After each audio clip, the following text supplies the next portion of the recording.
I dumped you because you only make $10,000 a year. Poor people deserve to be thrown away. What on earth is the ex-husband misunderstanding? Huh? That's just the monthly rent, though? My name is Tiffany. I am a 48-year-old housewife. I've been married to Peter for a year. Actually, I am divorced once before. I experienced divorce at the age of 45. The man I was married to back then was really terrible. He was easily emotional and blamed me for everything. He even blamed me for his lack of promotion. And after 15 years of marriage, he suddenly demanded a divorce. I was working at the time, and we didn't have children, so I thought it was okay to divorce. Or rather, my affection for my husband, who suddenly wanted to divorce after so many years together, cooled off all at once. But the divorce was complicated. It was about the division of assets. My ex-husband claimed the house we bought together was his alone. Since the house was in both of our names, if he wanted to continue living there, he needed to pay me half its value in cash. When I insisted on this, my ex-husband got even angrier. After all, I was supporting your life, why should you get even more money? The ex-husband was angry and refused to pay any money. In the end, we had to force him to pay through a lawyer, but if I had backed down, he probably would have gotten away with it. That's how much I needed to push my ex-husband to the edge to get anything from him.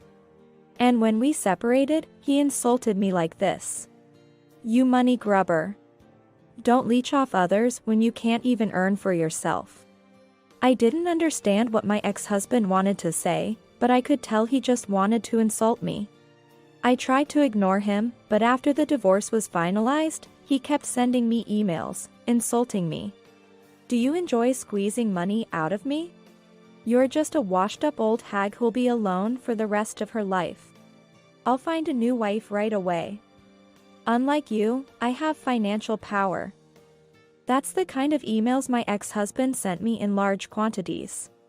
Even if I classified them as spam, he kept sending them. So I ended up reading them whenever I checked.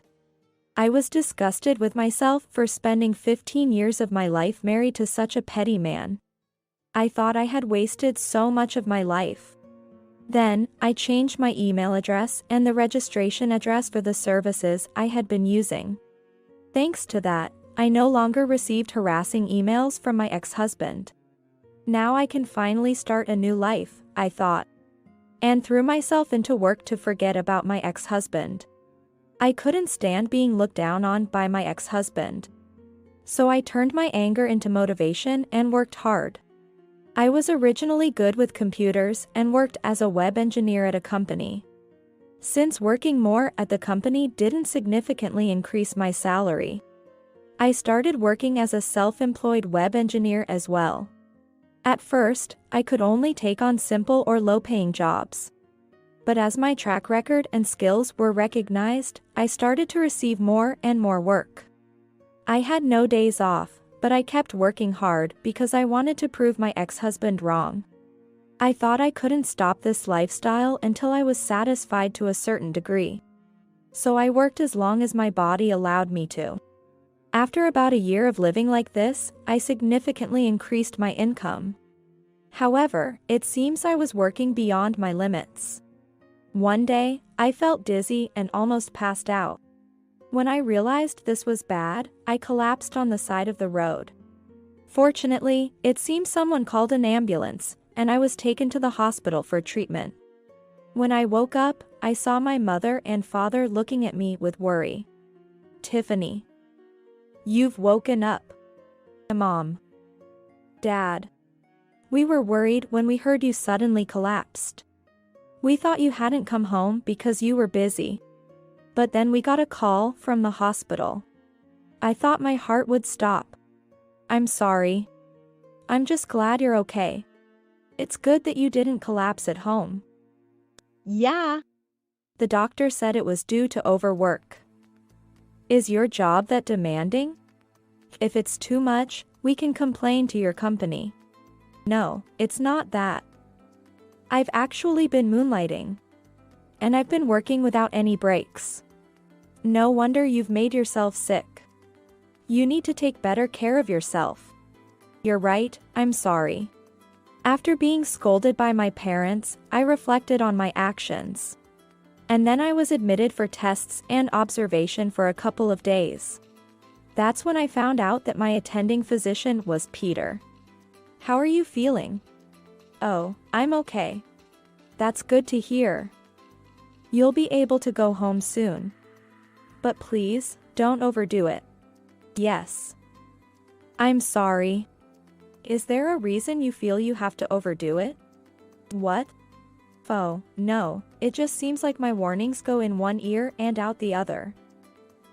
You're not planning to dive back into work as soon as you're discharged, are you? Well, that reaction says it all, doesn't it? Your parents also mentioned that if you had collapsed at home, it might have been too late when you were found. So as a doctor, I can't just watch you overwork yourself. Okay. Would you like to talk about what's been burdening you? After he said that, all the emotions I had been holding back came flooding out. I couldn't stop crying. I spilled everything to him, the terrible things my ex-husband had said. How after 15 years of marriage, it had come to this, how miserable I felt. And how everything inside me was a mess. That must have been very hard for you. He just listened quietly and then spoke kindly to me. You should do what you feel you need to, for as long as you need. But please, come in regularly for checkups. I have a duty to ensure my patient's health isn't compromised by overworking. Understood.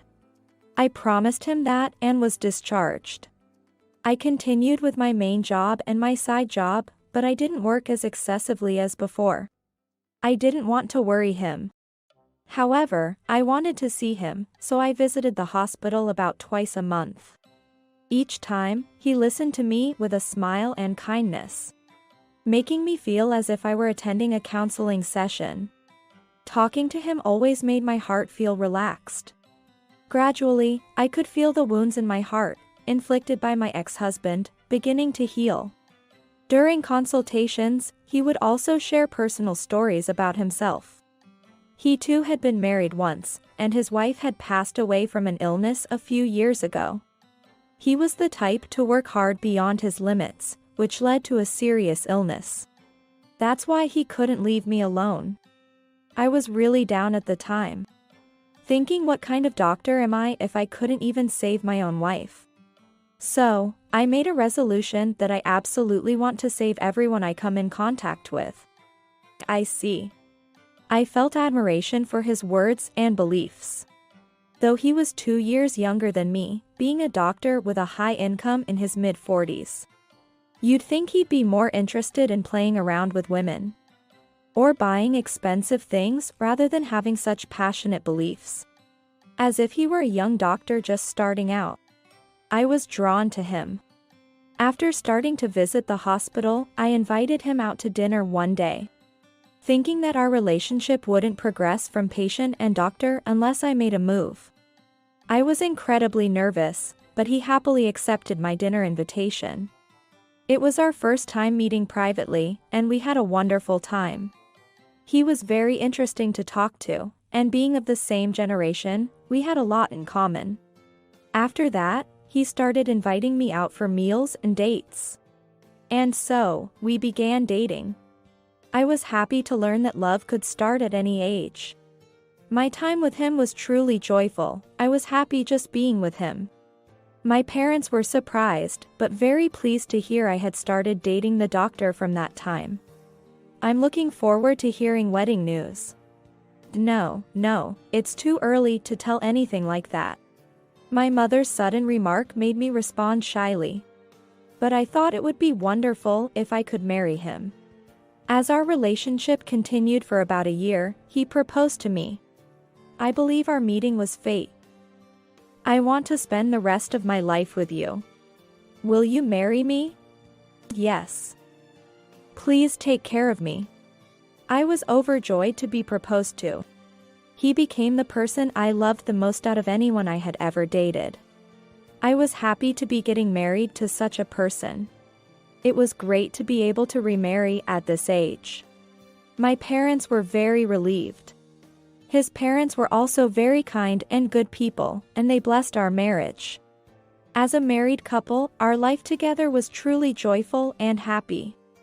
I continued my freelance work but decided to quit my main job to focus on household duties, not wanting to worry my husband. Besides, I wanted to spend more time with my husband. And there was no financial worry, so there was no need to work so hard. I no longer felt the need to prove anything to my ex-husband. We were enjoying our happy days together. However, an unexpected event occurred. I encountered my ex-husband. This happened while I was waiting for my husband at the hospital where he worked, planning to go on a date. The clinic closed at 2 p.m. that day. So I was waiting in the waiting room for my husband's work to end.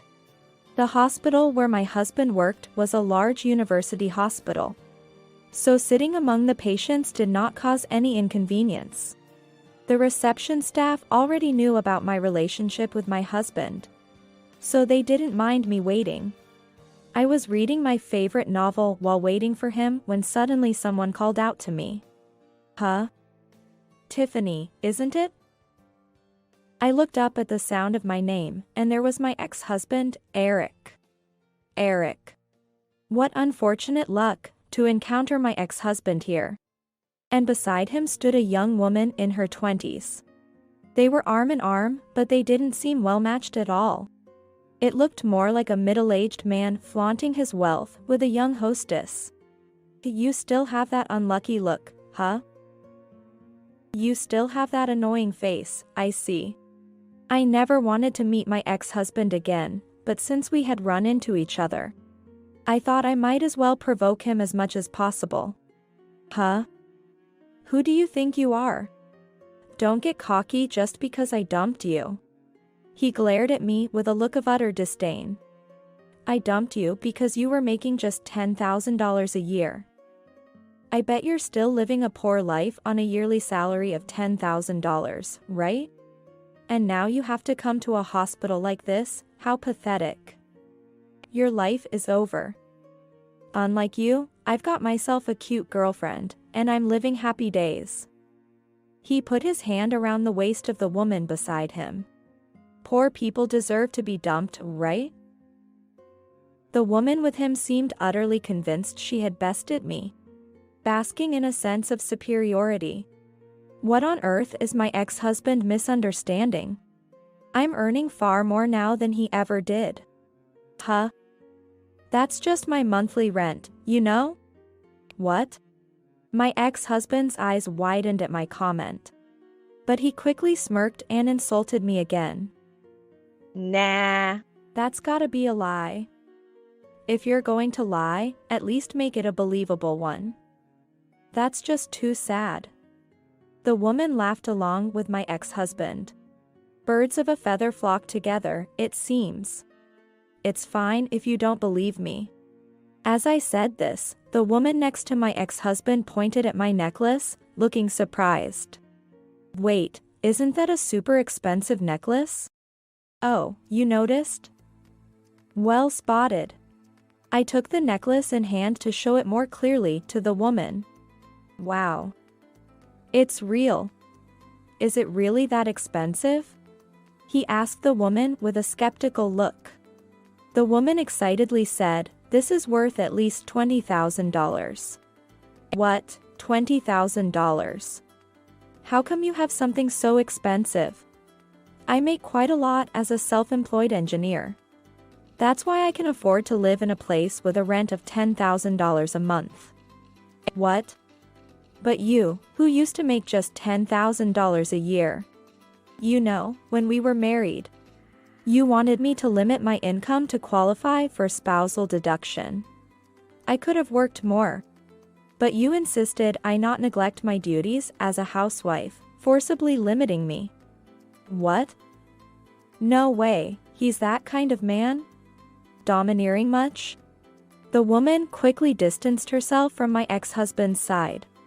I saw this as an opportunity and shared a particular episode about my ex-husband with her. Domineering would be putting it mildly. He's a moral harasser. He would say things like, "I'm feeding you, I'm supporting you," in front of his entire family. And his mother would join in on the harassment. Ugh. That's the worst. I wouldn't want to be with someone like that. Besides, to limit your own ability to work and then dump you for being poor is psychopathic. That's really a no-go. The woman threw harsh words at my ex-husband. Her momentum was impressive. My ex-husband shrank more and more, looking dejected. "It seems like I can't be happy with you, so let's break up." What?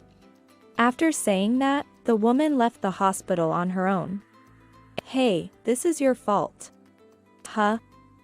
It's clearly your responsibility. I just warned her so we wouldn't have a second victim.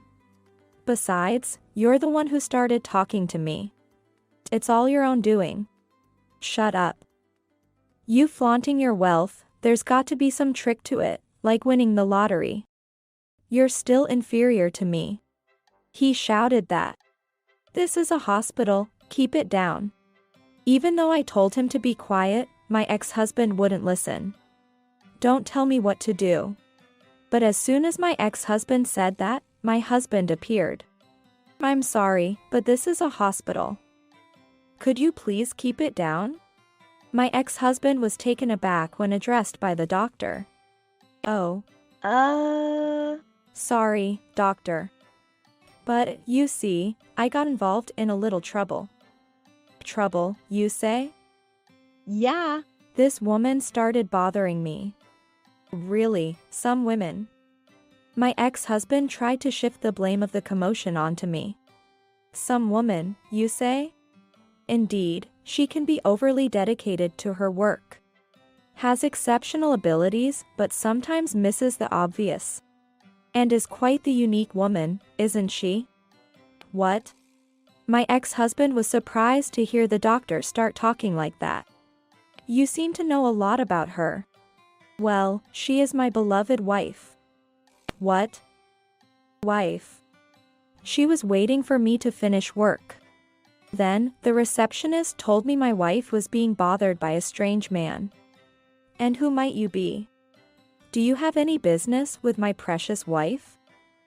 No, I was just...